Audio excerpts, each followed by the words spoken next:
Bueno, buenas noches. Muchas gracias, en primer lugar, a Michael Ignatieff por acompañarnos en Madrid. Muchísimas gracias también a todos los asistentes por compartir esta noche de verano y también a los directores del festival, Marcela Vélez y Javier Moscoso, por invitarme a participar en esta segunda edición del Festival de las Ideas. Estamos aquí en una de las plazas del centro de la ciudad para hablar ni más ni menos que de virtud y de compasión. ¿Quién no querría ser tenida por su entorno, ¿no?, como una persona compasiva o virtuosa? Y sin embargo, como sucede en muchas ocasiones con los términos de la filosofía, ¿qué es la virtud? ¿Sabríamos decirlo? Así que quizá podemos empezar por ahí. Profesor Ignatieff, cuéntenos, para quienes no hayan leído Las virtudes cotidianas, su último libro, ¿qué entiende usted por virtud y qué son las virtudes cotidianas? Bueno, en primer lugar, lo siento porque parezco un piloto de aerolíneas y es solo porque no hablo vuestra maravillosa lengua. Es una noche maravillosa, nos veo, pero bueno, me dicen que hay un público fantástico y es maravilloso que estéis aquí. Espero que me podáis seguir. Veo muchas luces azules que indican que se están traduciendo, mi voz se está traduciendo.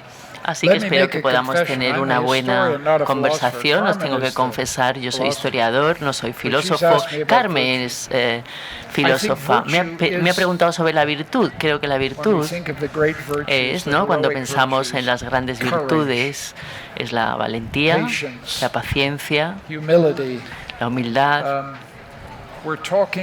Estamos hablando de disposiciones del carácter que tienen un contenido moral y se vuelven buenas en el sentido de que ayudan a otra persona. Así que son disposiciones en el sentido que son cosas que hacemos, que no, porque no razonamos en torno al coraje, somos valientes o no. Y nuestra valentía se convierte en una virtud cuando, por ejemplo, impedimos que un niño se caiga, ¿no?, y desafiamos a un tirano que está oprimiendo a la gente, a su pueblo. Así que es una disposición que puede convertirse en un hábito. Es cuando tomamos un principio moral y lo ponemos en acción como una forma de vida que se vuelve constitutiva de lo que somos. ¿He hablado demasiado? Es mi mejor definición. Y a partir de ahí, una de las cosas que más puede llamar la atención, ¿no?, de este libro es cuando relata los encuentros que tuvieron en distintísimas partes del mundo, un viaje por 4 continentes, en países como Estados Unidos, Sudáfrica, Bosnia, Brasil o Myanmar. Y en todos estos lugares habla, ¿no?, y relata este encontronazo con unas virtudes cotidianas muy parecidas en un lugar y en otro, aunque se expresaran de manera diferente. ¿Cree que esa especie de terreno moral compartido ha existido siempre? ¿O cree más bien que ese orden moral, en algún sentido compartido, surge en el siglo XX, sobre todo a partir de la revolución de los derechos humanos, de la que también ha hablado?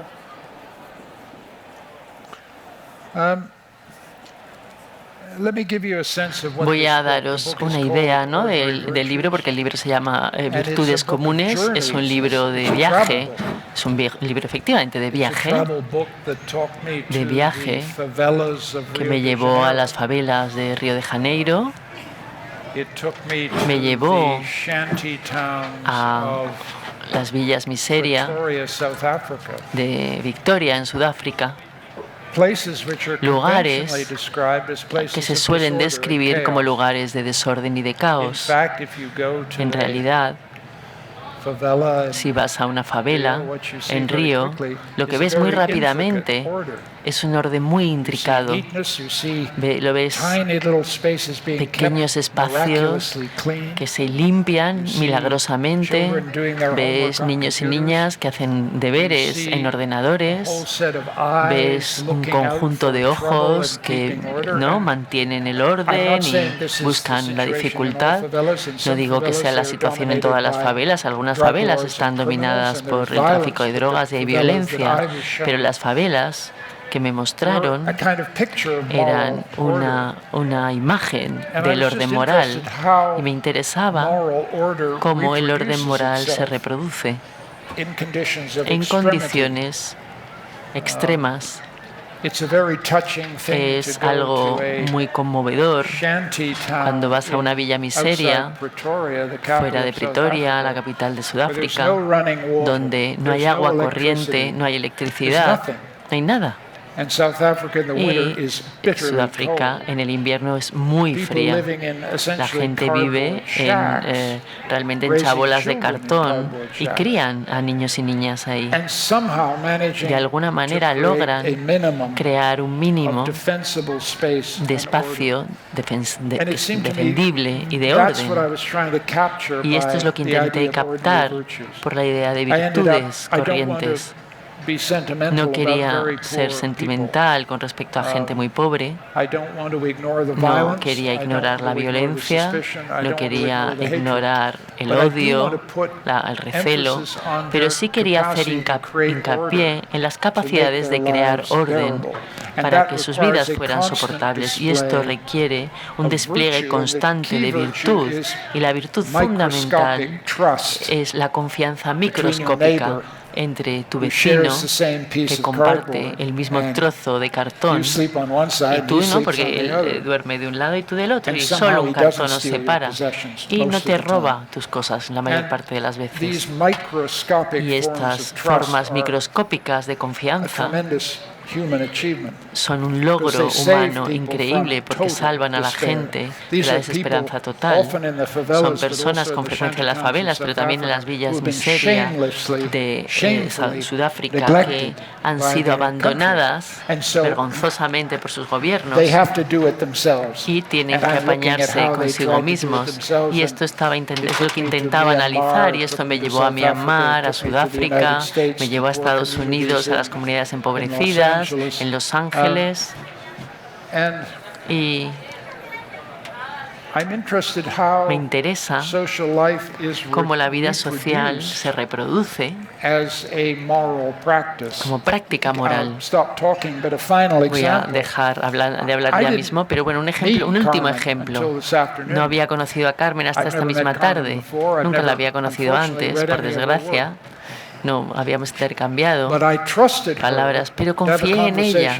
Confié en que la conversación ella no me iba a chantajear, no me iba a fastidiar, no me iba a poner contra las cuerdas. No sé cómo establecimos esta confianza. Quizá porque, la primera es porque no te pondrían aquí si no fueras una persona fiable. Lo que intento ejemplificar es que hay una transacción moral que implica la virtud y que ha estado, digamos, aquí entre nosotros, en nuestro vínculo, y espero que incluso nos hayamos hecho amigos.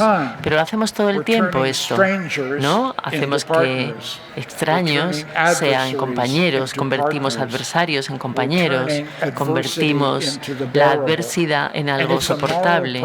Y es una práctica moral de establecer formas de confianza entre extraños. Y he estado pensando en esto durante 40 años. Mi primer libro se llama El extraño más cercano y sigo con este tema. Perdona por haberme extendido tanto. Al revés, tenemos del tiempo para esto, ¿no?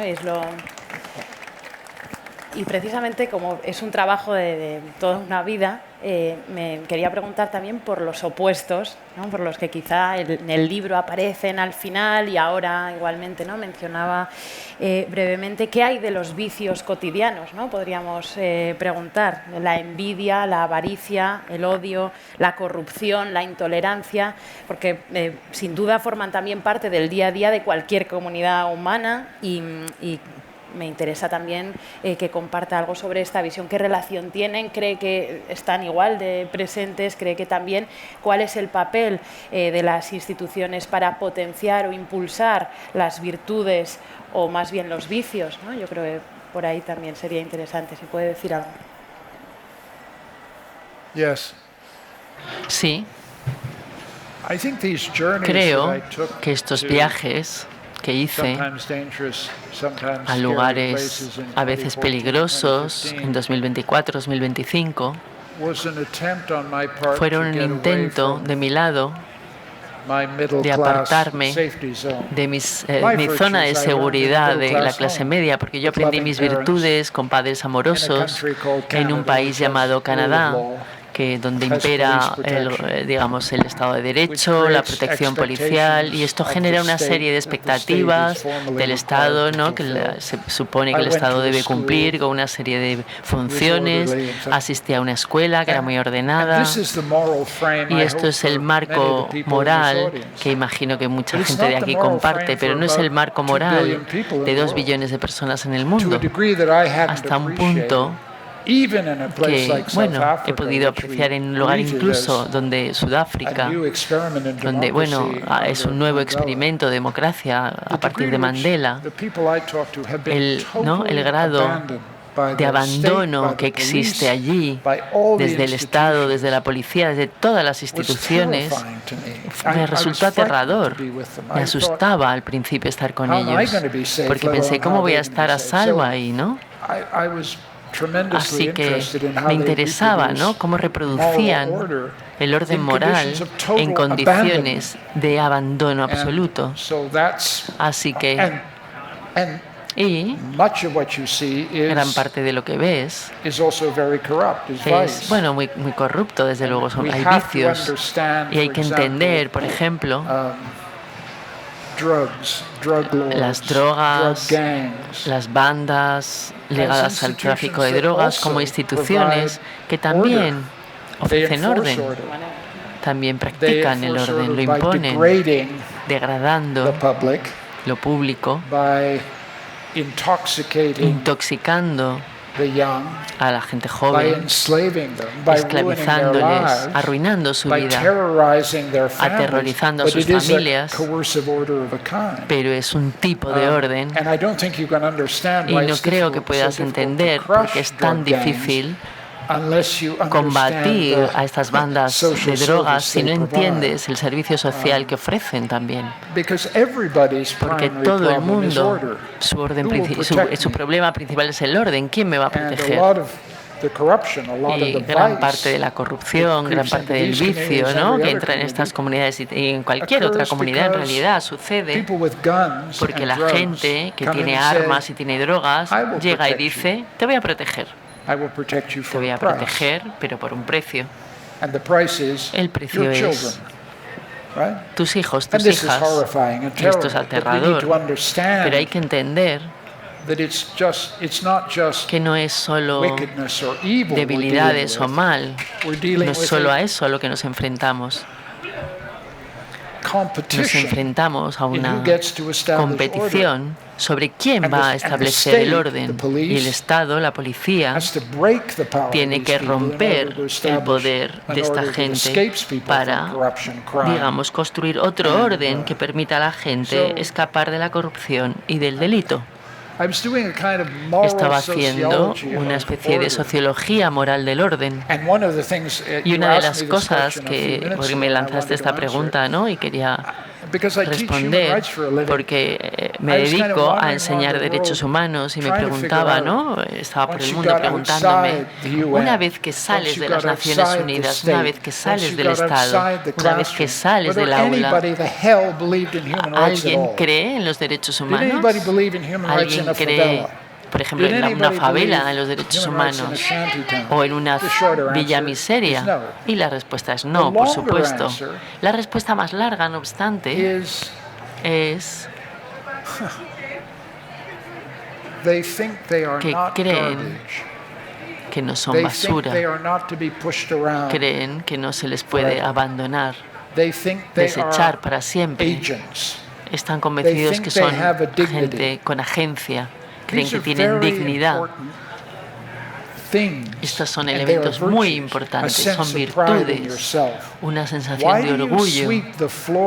¿Por qué barres el suelo de tu casa miserable si no creyeras que tiene que estar limpio y que tu niño tiene que estar tan limpio como puedas? Es como una manifestación de tu dignidad como madre y como agente, y tu pasión, ¿no?, de darle a tu hijo, a tu hija algo mejor, que es que pueda estar al otro lado de la ley.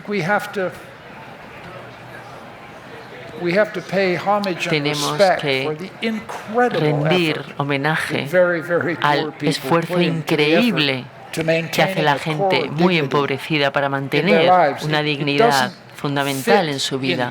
Es algo que no encaja en los derechos humanos internacionales. A veces muchos ni han oído la idea, pero hay una conciencia de su propia importancia como agentes.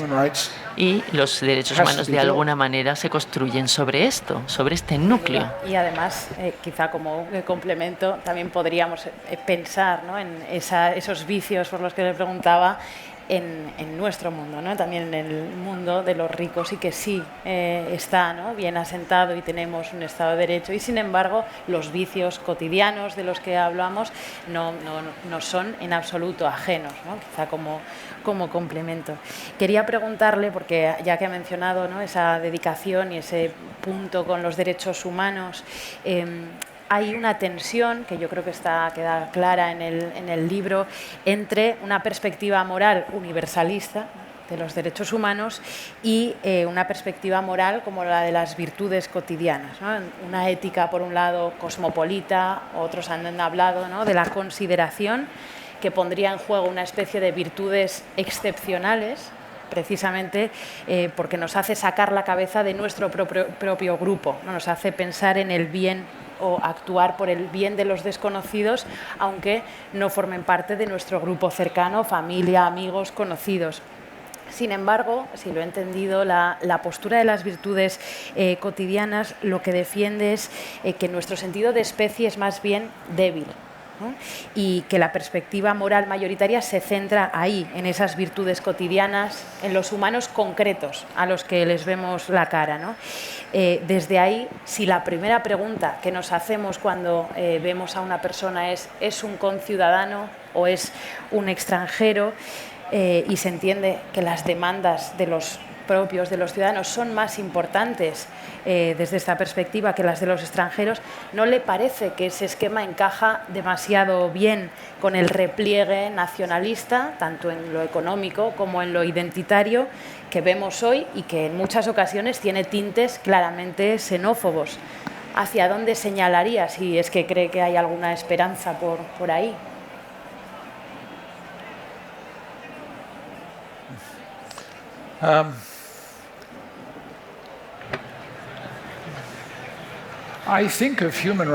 Creo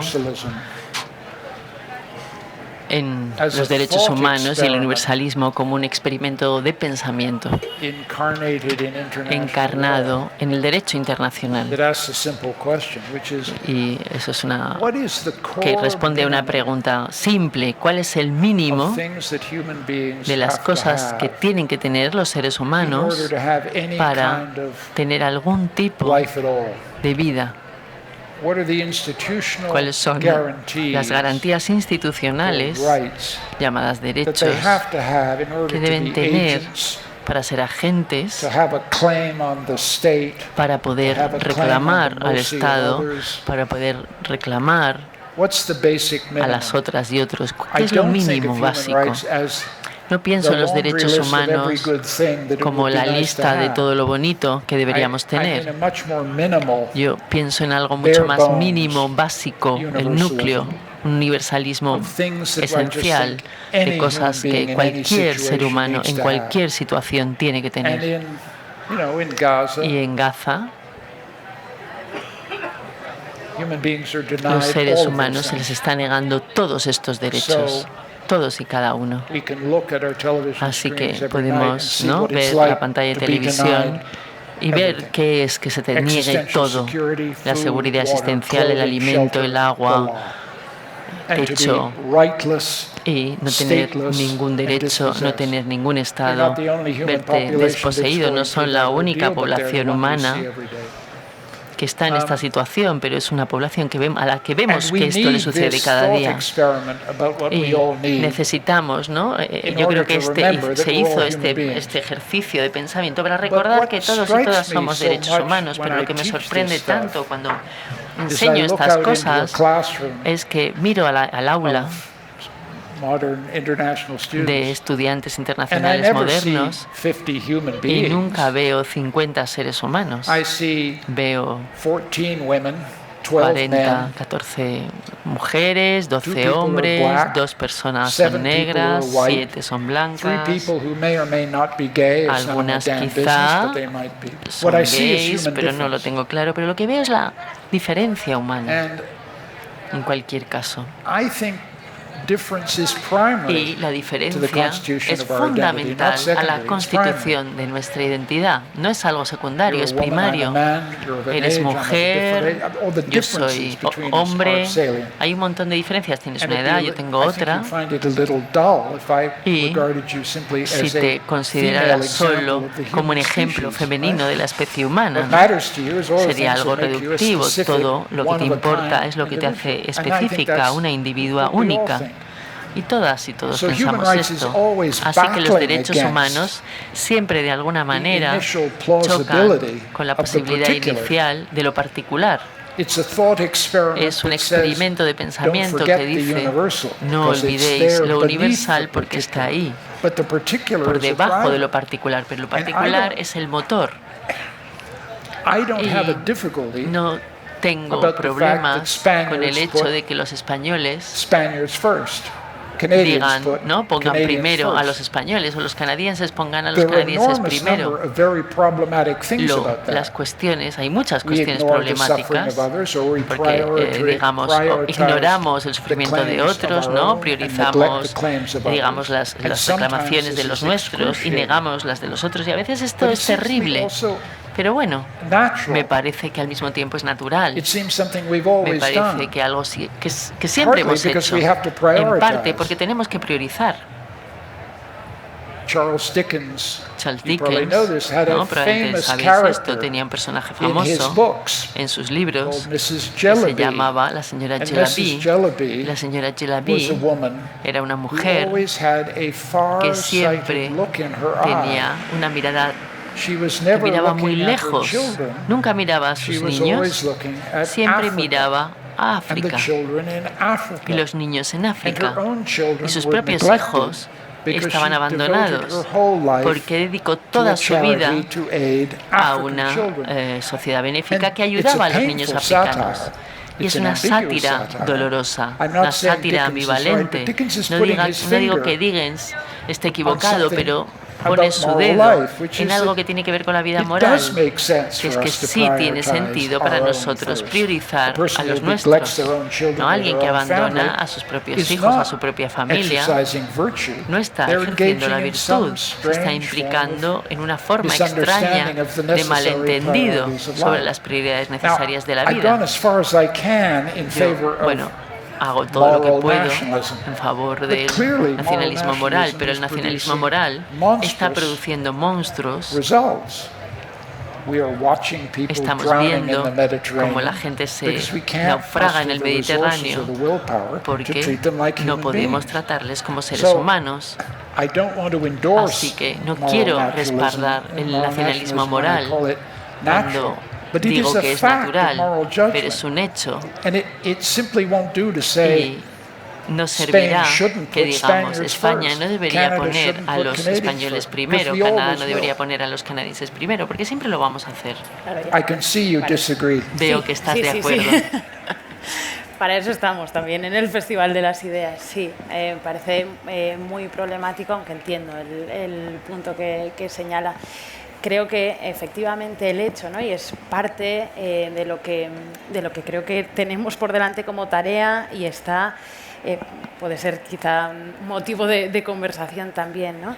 ¿Cree que es posible ese movimiento de ampliación de la comunidad moral? O sea, estamos de alguna manera necesariamente o naturalmente, dice usted, incapacitados para esa amplitud que incluya a los otros, por algo tan aleatorio además como el hecho de haber nacido o no dentro de un terreno.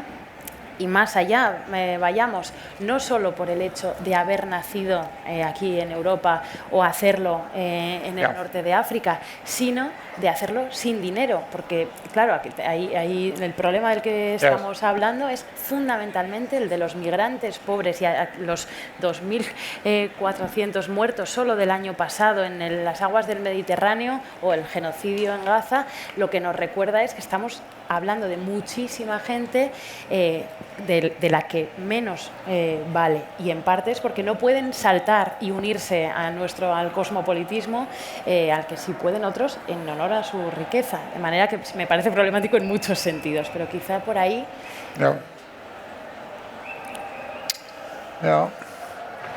Sí. I've spent my whole life exploring this toda la vida moral boundary. Explorando este límite moral. I teach human rights. I'm a passionate Enseño derechos humanos, me apasionan, soy un creyente ferviente en las preocupaciones morales internacionales.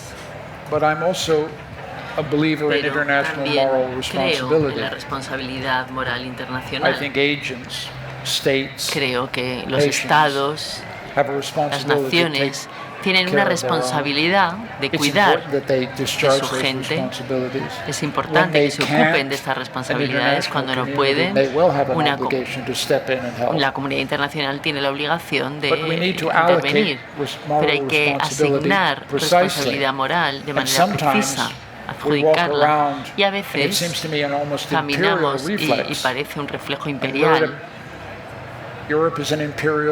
¿No? Y Europa tiene un legado imperial que no podemos olvidar. Pensamos que el mundo entero es nuestra responsabilidad, y creo que esto es, hay que sospechar de ello, es un reflejo no claramente moral.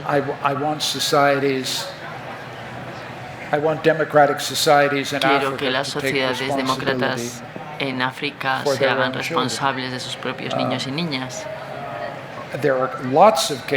Hay muchos casos en los que necesitamos la acción internacional para detener, por ejemplo, los asesinatos en Gaza. Van a seguir indefinidamente si no hay intervenciones. Pero he pensado mucho en la intervención y sé que muchas de nuestras intervenciones han sido errores catastróficos. Muchos errores catastróficos proceden del universalismo moral y la certidumbre moral. Y tenemos que tener cuidado, tenemos que ser prudentes sobre qué decidimos que es asunto nuestro. Y parte de esto también, bueno, no quiero poner excusas. Somos las sociedades más ricas que el mundo nunca ha conocido, y hay un escándalo sobre el grado hasta el cual lo acumulamos, nos quedamos todo. Esto lo pillo, lo entiendo, pero la ayuda internacional no se sabe que no ha tenido éxito. Tenemos que ser honestos sobre qué funciona y qué no, y con frecuencia la ayuda internacional no funciona.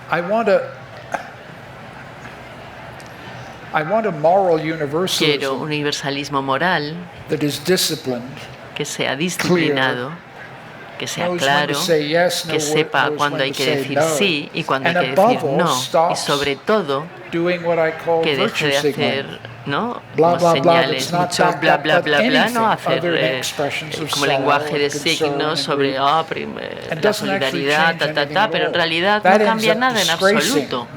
En realidad lo que hace es llevar a la desgracia al universalismo moral, lo desacredita. Así que hasta cierto punto tenemos que reinventar los términos de nuestra relación moral con otras personas en otros países de una manera que no hemos hecho hasta el momento. Y Estoy un poco, ¿no?, tanteando en las tinieblas sobre de cómo lo podríamos hacer de manera honesta. Uno de esos términos podría ser, o al menos yo intentaría rescatarlo, pero tomándolo en serio, no como esa palabrería a la que se refería ahora, es ese principio de igualdad moral que aparece también, ¿no?, en las páginas de sus libros. Y el hecho de que, hablando con los habitantes de las favelas en Río y en otros lugares, ¿no?, donde viven vidas de miseria en lo material, pero tienen, ¿no?, esa capacidad de construir comunidades morales y cuidarse, pese a estar descuidados, ¿no?, solo por sus naciones, sino también por el resto. ¿Cuál es el punto de defender, como hace Europa, que usted cree que este es el momento, ¿no?, para Europa, un principio como el de la igualdad moral? ¿Qué significa si no nos tomamos en serio que, aunque hayan nacido en el otro lugar del Mediterráneo, por ejemplo, sus derechos, sus intereses, sus proyectos de vida valen igual que los nuestros? Si esto nos lo tomamos en serio, yo creo que también es muy difícil que sea creíble algo de lo que decimos y construir, ¿no?, una Europa para quiénes y desde dónde, desde qué principios, que no queden vacíos. ¿Dónde está esa credibilidad para construir un proyecto que ahora se sienta capaz, que no pues vaya, ¿no?, haciendo seguidismo, y en el que, para mí, pues sí, la postura más de los pequeños estados, o grandes algunos de ellos, no tenga tanta cabida? ¿Qué Europa y cómo la piensa?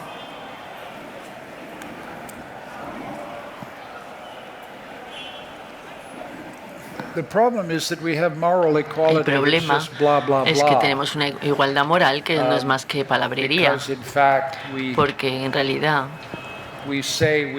decimos que, por ejemplo, te vamos a dar asilo, y en realidad denegamos el asilo a la mayoría de personas. Decimos,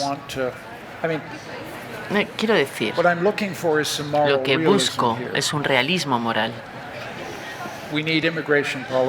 Necesitamos políticas migratorias. Soy hijo y nieto de refugiados políticos.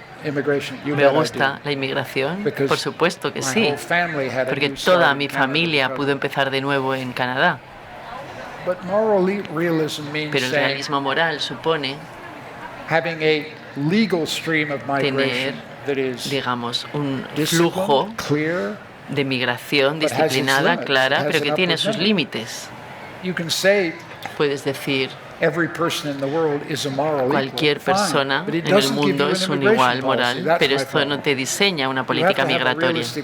Tienes que tener una política realista que diga, vale, España puede incorporar a tanta gente. Muy bien, este es nuestro cálculo de qué necesitamos para construir España y hacer que crezca. Este es el número de personas que puede pasar de extraños a amigos, ¿no?, de que sean extraños a que sean españoles. Y si vienes aquí de manera ilegal, te vamos a devolver. Te vamos a devolver porque no podemos tener una sociedad donde las reglas que hemos establecido siempre se rompan. Así que quieres tener una sociedad que sea multicultural, que acoja a los recién llegados, pero al mismo tiempo diga, no somos un hotel, no somos una estación de autobús, somos una comunidad nacional y queremos que te sumes, pero así es como vivimos aquí, como funcionamos. Y creo que esto es compatible con un universalismo moral, pero no es compatible con las fronteras abiertas. Y si no somos honestos respecto a esto, creamos o da a nuestro universalismo moral una mala reputación en realidad, porque el desfase entre lo que decimos que creemos y lo que hacemos con nuestras fronteras se ha convertido en un escándalo moral. Y esto es lo que quiero eliminar. Sería bonito tener una Europa que diga lo que va a hacer, lo haga y refuerce su ley. Y quiero distinguir entre lo que estoy diciendo y la extrema derecha en Europa. Yo quiero más migración, no menos, pero quiero una migración legal seguida de una integración en las comunidades nacionales. Europa ha hecho un trabajo mucho mejor de lo que frecuentemente admite. ¿No? La extrema derecha dice es un fracaso, pero en realidad no es así. Ha funcionado bastante bien y desde luego también en Canadá va bastante bien. Pero es la discrepancia entre los principios morales y la acción moral. Eso me molesta y en eso me intento centrar. Gracias. Conectando con esto y avanzando, una de las preguntas que quería hacerle era por el peso que le concede a los factores económicos a la hora de, frente a las identidades culturales o nacionales precisamente, ¿no? Se ha referido mucho en sus libros a las distintas comunidades locales que comparten un idioma, que comparten un credo, una religión, una tradición, y ha hablado también de cómo se integran en ciudades cosmopolitas donde hay, señala muy bien, ¿no?, coexistencia, pero no necesariamente convivencia. ¿Le parece que la clase o la condición socioeconómica supone un elemento igualador, un rasgo identitario que hace que las posibilidades reales y las preocupaciones de la gente se parezcan independientemente o por encima de esas otras pertenencias que tienen una fe o una etnia? Y en relación con esto, quería preguntarle, bueno, pues, ¿qué les diría a quienes practican en su vida esas virtudes cotidianas? Son razonablemente generosos, son dignos de confianza, son atentos con quienes están a su alrededor y, sin embargo, ven su libertad tremendamente limitada por motivos económicos, ¿no? Perdón, porque es que no sé cuánto se oye esto. ¿Me oye, profesor? Sí.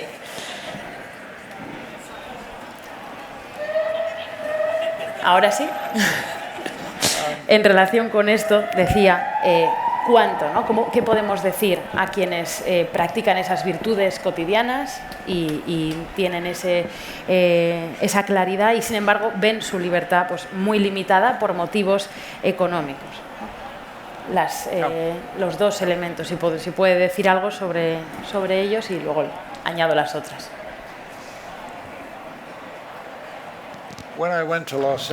Cuando fui a Los Ángeles, uno de los capítulos del libro se centra en Los Ángeles.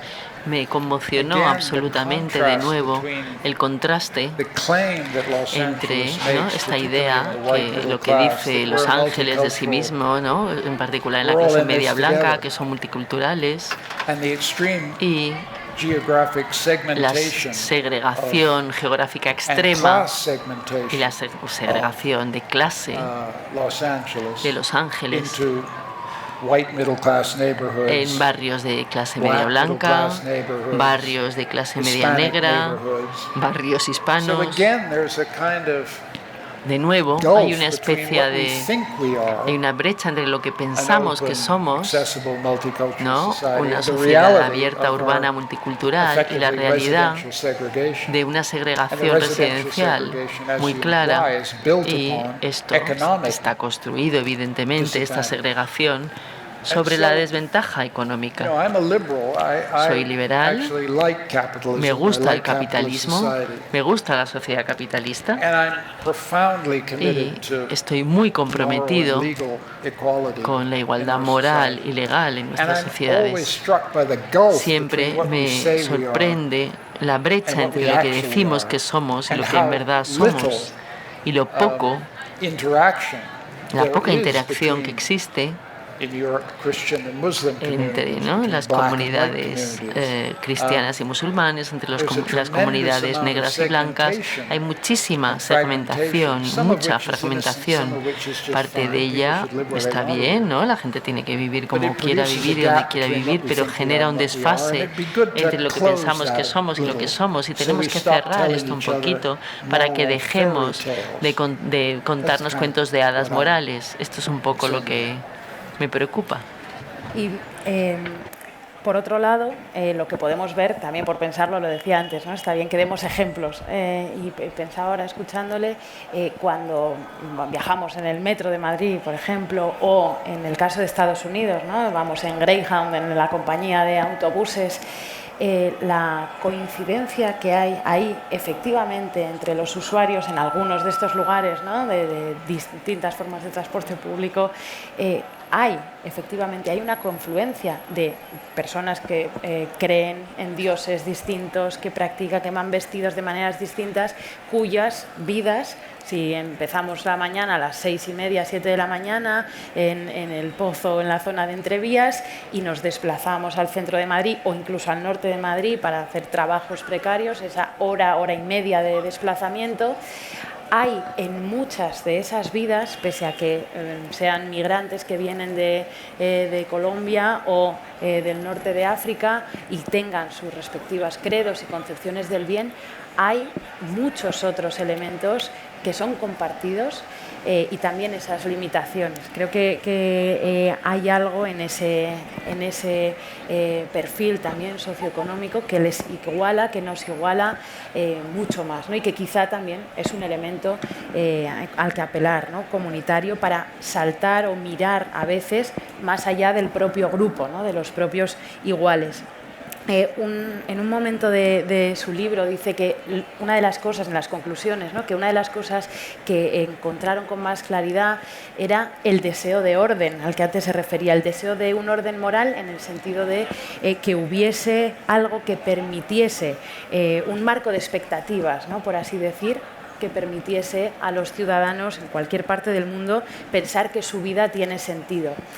¿Qué les diría en ese caso a quienes lo que ven cuando miran a su alrededor es más bien un mundo movido por fuerzas impersonales y a veces incomprensibles, como el mercado, por ejemplo, o personales, ¿no? Los privilegios heredados, la corrupción, que son elementos ambos que afectan profundamente a su vida, pero sobre los que no tienen ninguna capacidad de control.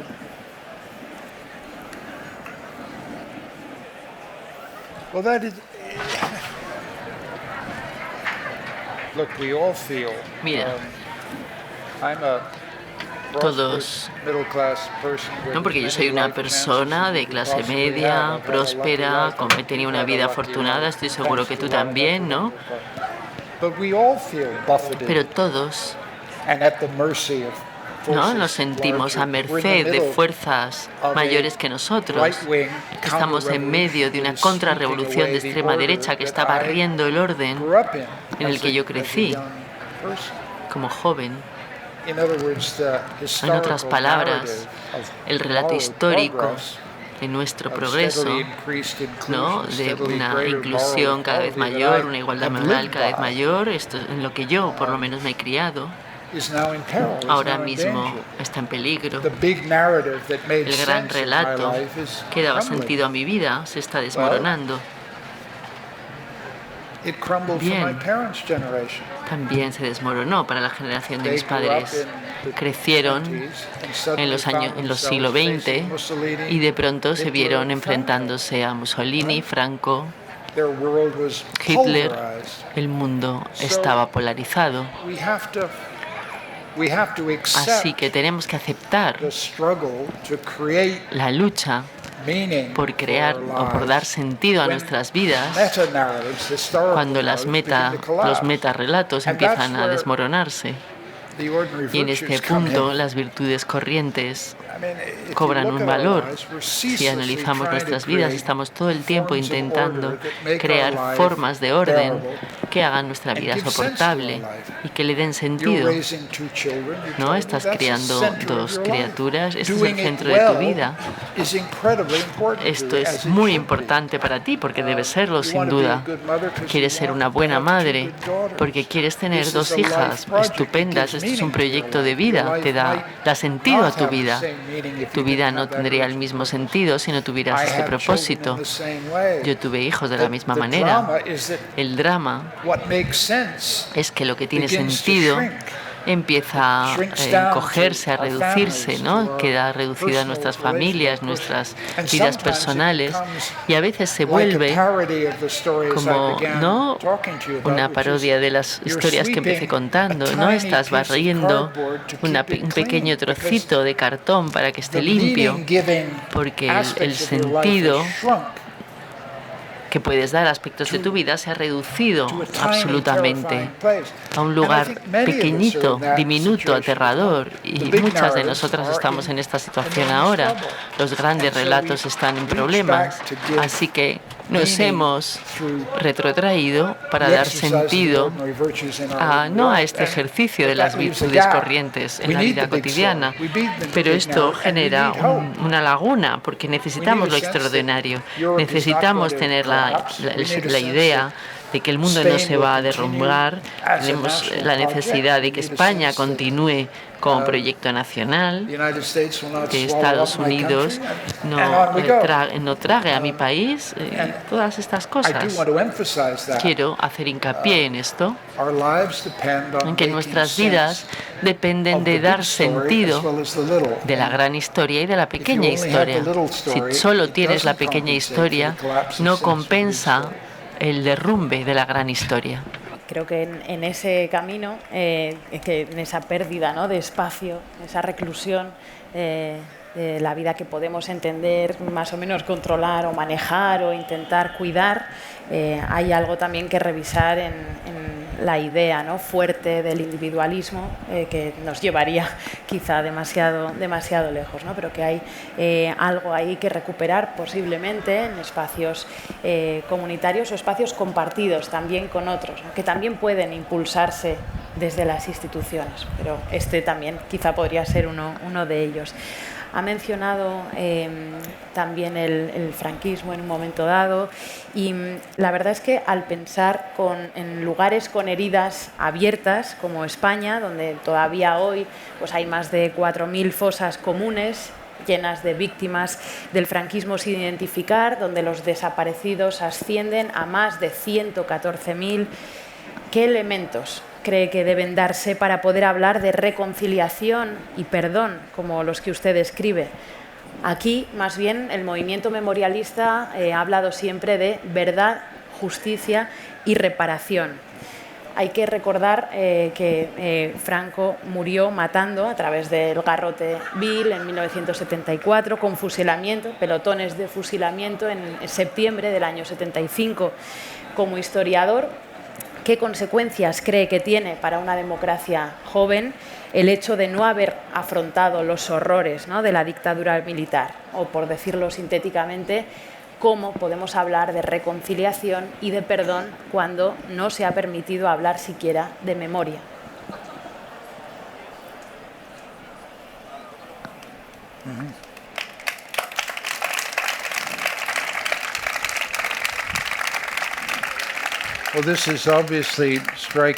Esto es evidente, es un núcleo fundamental, en particular esta idea de memoria reprimida, ¿no?, la idea de que haya cosas que no se pueden decir y que una sociedad no puede estar en paz si hay silencios.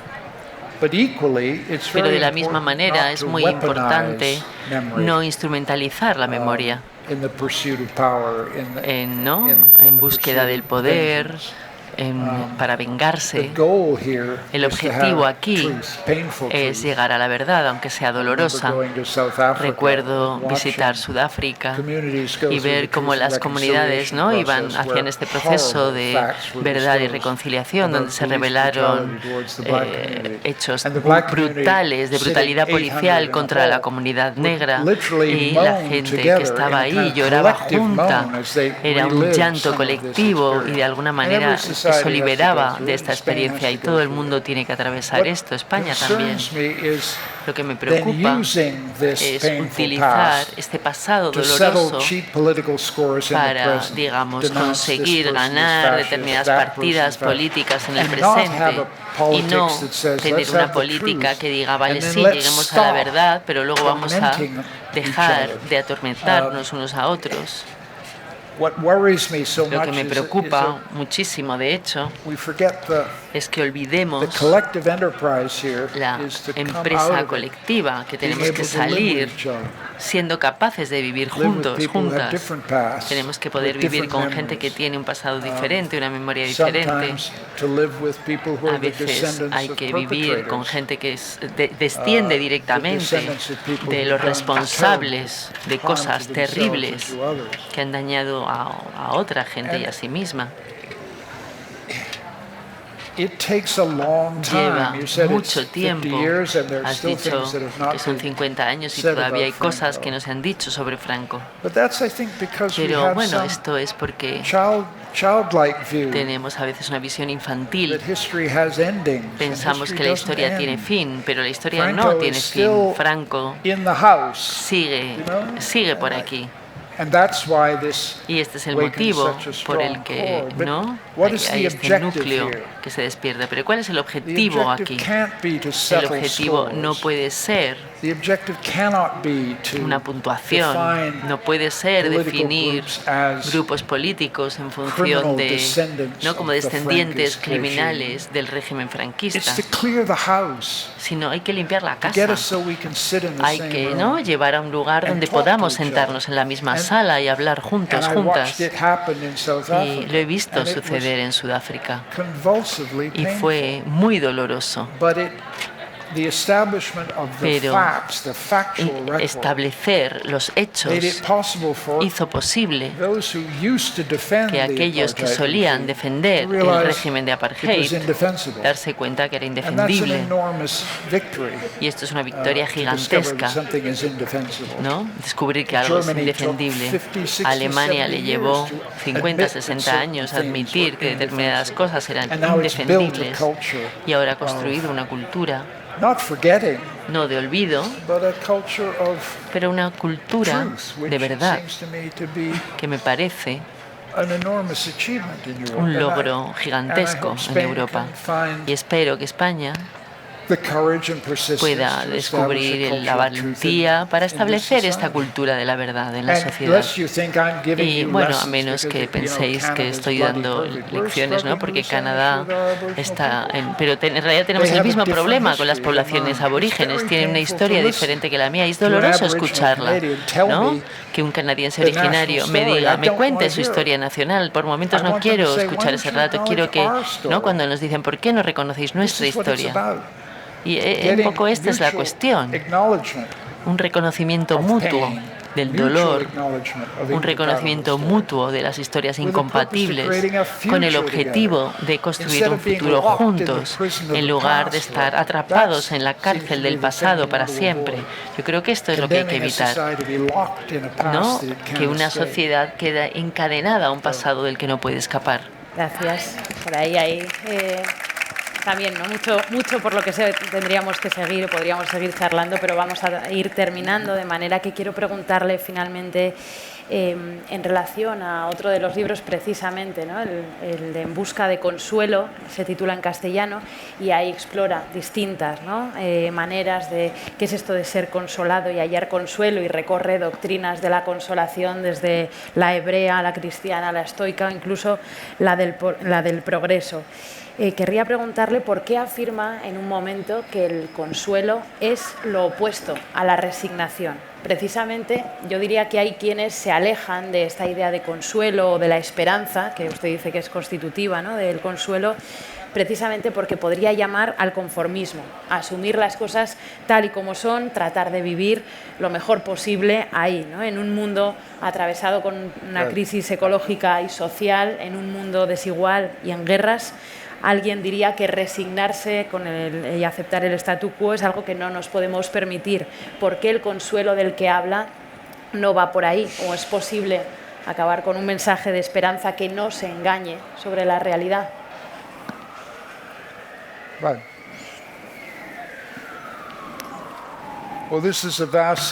Bueno, este es un tema muy largo y se nos está acabando el tiempo y yo he prometido que no voy a extenderme demasiado. Escribí un libro sobre el consuelo porque he conocido el fracaso en mi vida, he conocido la pérdida He conocido la muerte de gente que amaba. No cosas habituales, nada, no tragedias particulares. He tenido una vida buena y feliz. Pero bueno, he conocido momentos de dolor profundo. Y me he tenido que recuperar de esos momentos. ¿No? Un dolor tan profundo que pensé que enloquecía. Y esto forma parte de la experiencia humana. Ahí empecé a pensar el consuelo,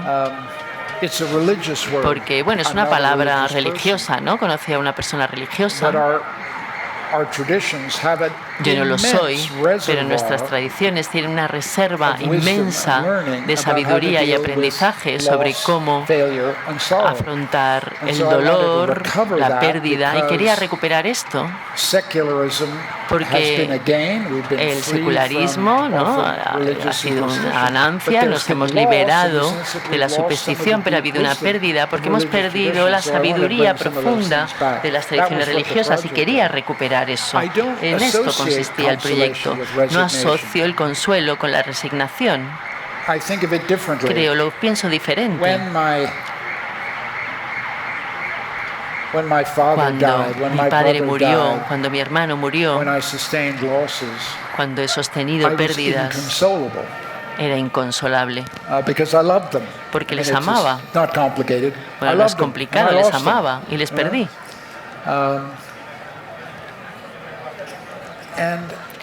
Y creo que mucha gente, ¿no?, ha tenido esta experiencia de vagar en los bosques oscuros y estar perdido.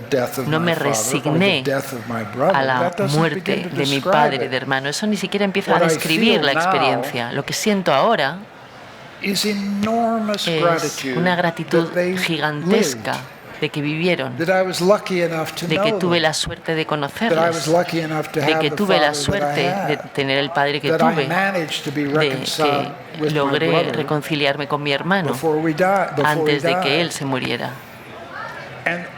Y esto es un intento de darme motivos para seguir viviendo. Es como recuperas la esperanza después de la pérdida. Entiendo exactamente de dónde vienes, porque la tradición occidental, la tradición política occidental, es una revuelta contra la idea religiosa del sufrimiento. Esto es algo fantástico de la tradición occidental. Desde la Revolución Francesa en adelante, la gente dice: no me digas que me calle y sufra la injusticia y la pobreza, quiero cambiarlo. La política occidental está animada por esta convicción, pero la realidad de la política, y he hecho algo de política, es que la política es un fracaso, es una historia de intentar hacer algo para la gente y que no funcione, o tener consecuencias indeseadas.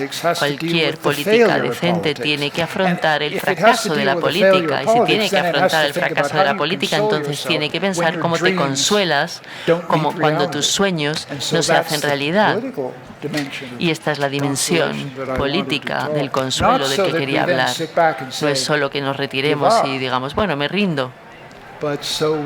No, sino la idea es para volver a levantarnos y volver a intentarlo. Me ha gustado especialmente, y cerramos ya, me ha gustado especialmente de todas las formas, ¿no?, en las que recupera las maneras de consolación en la filosofía, la propia escritura, la música como maneras de consolación. Me ha gustado esa que toma a partir de Hume y que vincula a los otros, precisamente, ¿no?, a la compañía y los otros como el mejor consuelo. Profesor Ignatieff, nos hemos quedado sin tiempo, como imaginábamos. Ha sido un verdadero placer conversar esta noche con usted, dejando claro, como hace el espíritu del Festival de las Ideas, que no es necesario estar de acuerdo para mantener un diálogo amistoso en plena calle. Muchas gracias de nuevo a todos los asistentes y buenas noches. Gracias.